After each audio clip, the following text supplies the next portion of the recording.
पत्थर किसने फेंका? शक्ति, इसने फेंका। क्यों फेंका पत्थर तूने? किसने बोला था? अरे मैंने कोई पत्थर तो नहीं फेंका, मैं सच बोल रहा हूँ। पत्थर फेंक के लोगों को भड़काना चाहता है। हमारी जमीन हमें दो, हमारी जमीन हमें दो, हमारी जमीन हमें दो। ये क्या लगा रखा है? हक के घर की मांग है ये। ओह, तो तुम हो जो इन लोगों को भड़का कर यहाँ लाए हो? भड़का कर नहीं मैडम, सच बोलकर।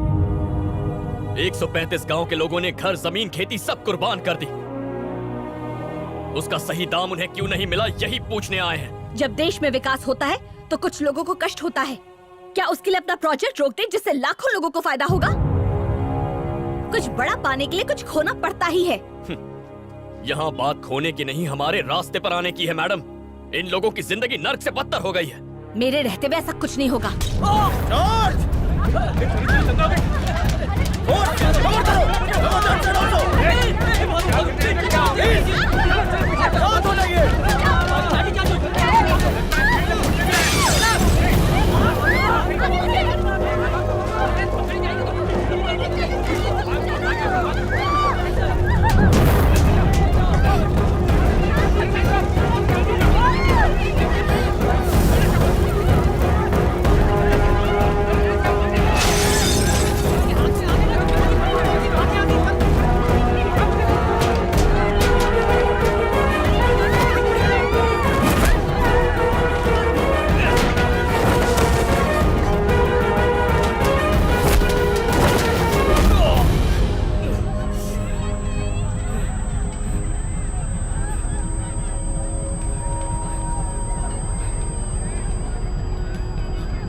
Madam, police! ओए, कोई है?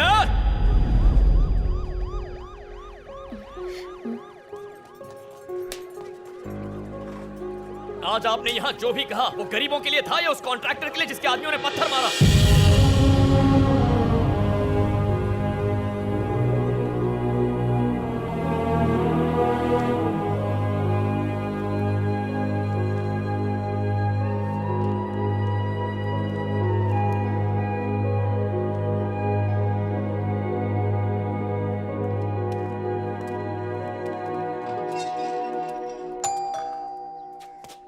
असिस्टेंट कमिश्नर भैया।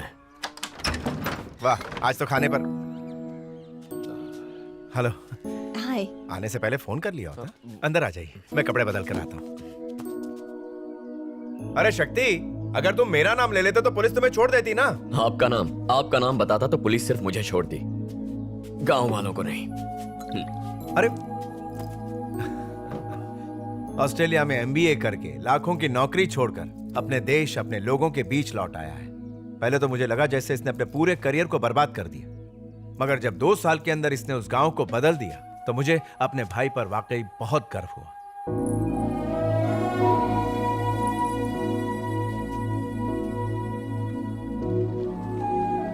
सच है मैडम, अगर आपको ये प्रोजेक्ट इस गांव में शुरू करना है तो मेरे ख्याल से इस गांव को खाली करवाने के लिए शक्ति से बेहतर इंसान कोई नहीं होगा। गांव वाले उस पर विश्वास करते हैं और उसकी बात कभी नहीं टालेंगे। शक्ति बहुत गुस्से वाला है मैडम, जरा सोच समझ के।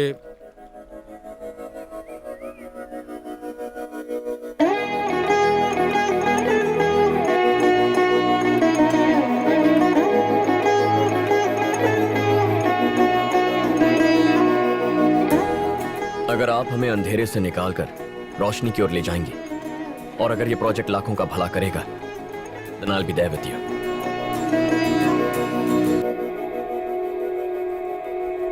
मन मेरे क्या है इरादे रे, किरणों सा चमके जो तू रे। मन मेरे करता क्या बातें रे, यारी में खुल के आज रे। खोया तू ऐसे कैसे, उलझे सवालों जैसे, मिलना जवाबों का लगता पहाड़ों सा। क्या ये कहानी तेरी होने लगी है मेरी, हाथ है थामा खुशी ने इरादों का। हो आगे चले वो ऐसे, पीछे तो साए जैसे, हाँ बातें ये तेरी तो तुझी को समझे मुझे समझे ना रे। मन मेरे क्या है इरादे रे, किरणों सा चमके जो तू रे। मन मेरे करता क्या बातें रे, यारी में खुल के आज रे।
चाहे सांस तेरी होने लगा है, सोचा नहीं जो बातें अनकही तेरी मेरी। मुझ में तो खुलता ऐसे रेत समंदर जैसे, हाथ है थामा खुशी ने रातों का। गिरा तो मुझ पे ऐसे गिली वो बारिश जैसे, हुआ ये कैसे तुझी को समझे मुझे समझे ना रे। मन मेरे क्या है इरादे रे, किरणों सा चमके जो तू रे। मन मेरे करता क्या बातें रे, यारी में खुल के आज रे।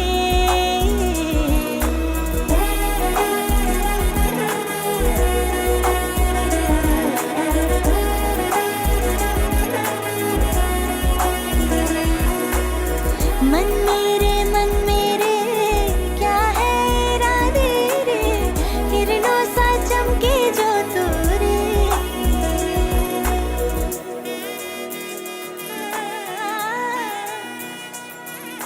तुम्हें क्या हुआ?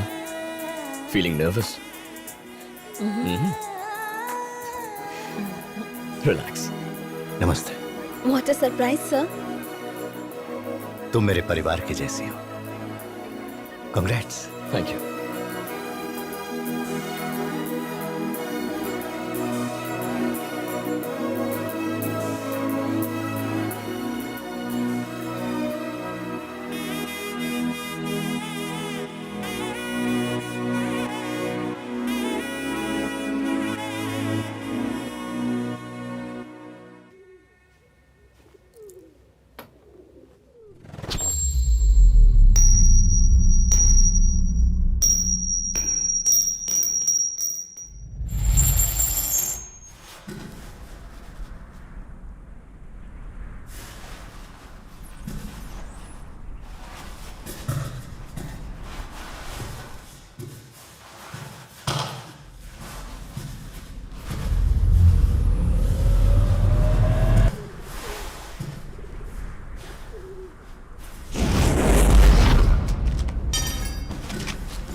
Interesting.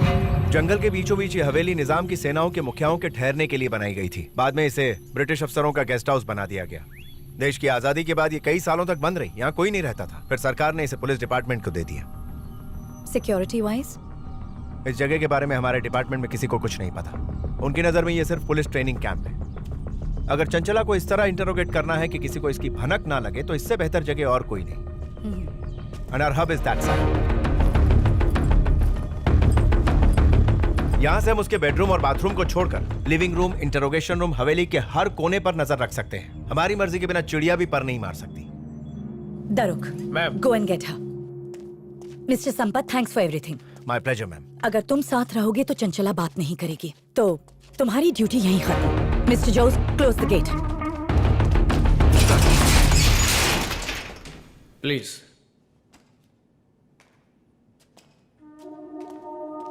Hello, Vaishnavi Natarajan, CBI. Please.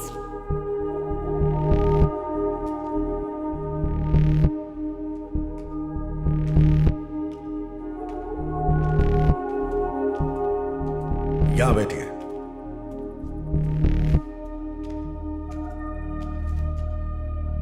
अगर तुम कोऑपरेट करोगी तो हम यहां से जल्दी जा सकते हैं, so please. Mister Daruk, voice clear and recording. Proceed. मैं जान सकती हूँ मुझे यहाँ क्यों लाया गया है? कोई खास वजह है? तुम इतनी भी मासूम नहीं हो जो इस बात को समझ ना पाओ। चंचला IAS। मैं बातों को समझने की हालत में नहीं हूँ। ओके। भ्रष्टाचार के आरोप में जिसे जेल में होना चाहिए था, उस ईश्वर प्रसाद के बारे में मुझे कुछ डिटेल्स चाहिए। मिनिस्टर ईश्वर प्रसाद? यस। अच्छे काम के नाम पर जनता को धोखा देना, इलीगल धंधे, उसकी अवैध राजनीति, उसकी ताकत, उसकी कमजोरी, तुम सब राज खोलोगी। Sorry, you're barking at the wrong tree। मेरे पास तुम्हारे सवालों का कोई जवाब नहीं है और तुम्हें ये जवाब कहीं नहीं मिलेंगे। वैसे तुम्हें मुझसे सवाल पूछने का हक नहीं है। अगर ये हक मुझे कोर्ट दे तो?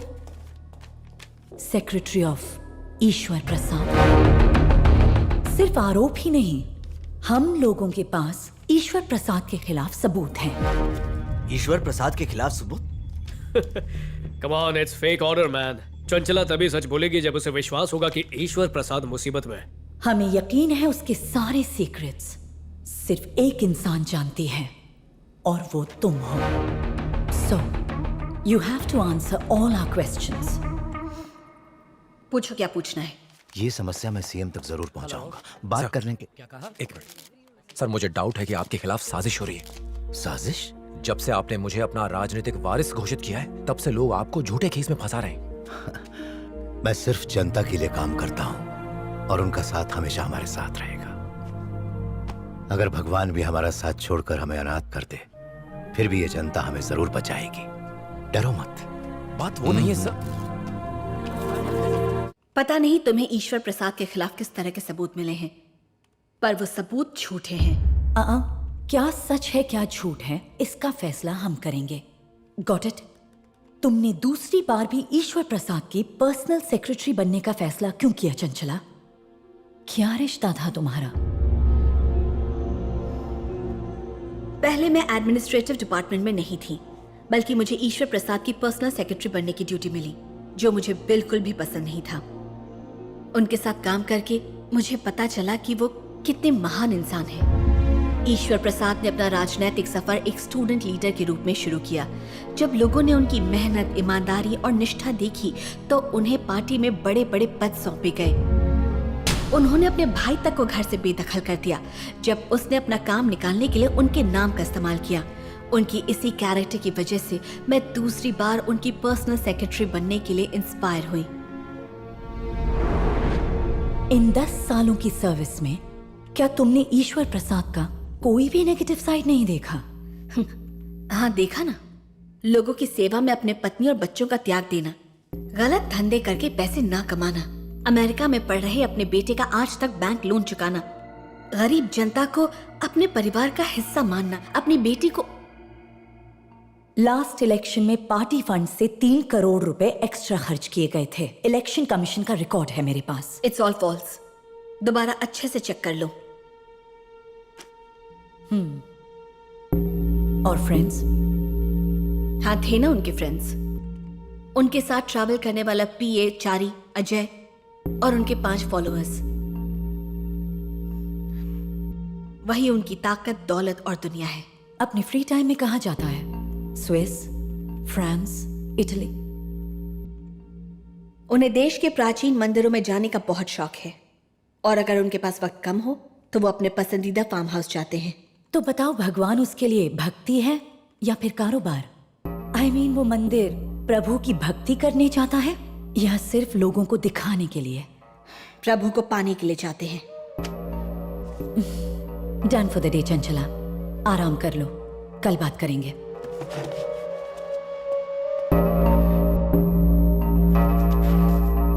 मिस्टर जोस। मैडम।